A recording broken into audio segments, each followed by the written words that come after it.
Halaba na pila asin pa dipi silang paghahanap kan mga botante kan sa indang pangaran sa mga presinto. Nanotaran sa manlain-lain na probinsya sa Bicol, ngunya na barangay asin SK elections.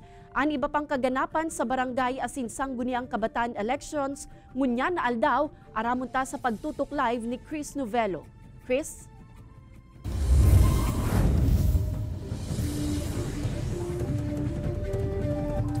Kate, mga botante nga didipisilang maghanap kan sa indang mga pangaran sa voters master list. Asan iba pa, ito ang nanotaran niya to sa ginibong barangay sinsago ng kabataan elections kunya na aldaw na liwat man na ginibo makalihis an 5 taon. Pagpatak kan alas 7 ning aga, sabay-sabay na nagbukas ang mga polling precinct para tawandalan ang barangay asinsanggo ng kabataan elections ngunya na aldaw. Alagad sa San Jose South Elementary School sa Pili, Camarines Sur, pirang presinto ang tulos nakapoon sa pagpapaboto. Uli sa kakulangan ng mga watcher kan pirang kandidato, mantangan ibang botante na depisilan sa paghanap kan sa indang presinto.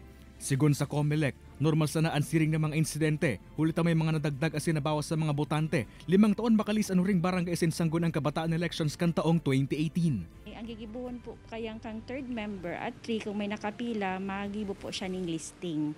Na pag 3 p.m. nakapila duman halimbawa 20 yan, papabotohan po yan 20 na yan.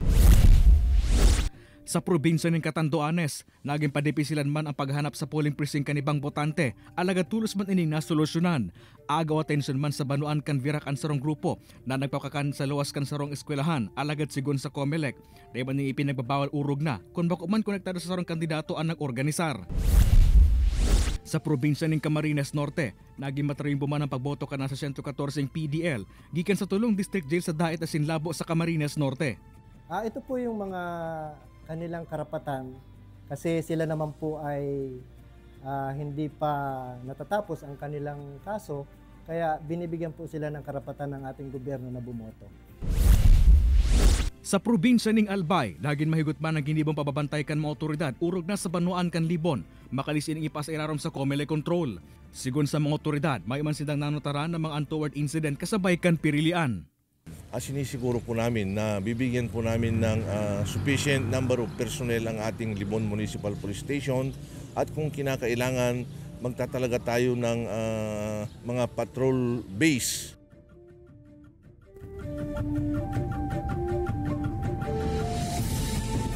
Kate, pasado alas 3 ka natapos na ang pirilian na sindigdi sa Julian B. Meliton Elementary School. Mayo naman subot na mga nagpila para maghabol pa na magboto. Mahiling taman Kate ang mga residente digdi sa likod ta na nagaabang asin nagbabantay sa magiging resulta kan pirilian ngunya na aldaw.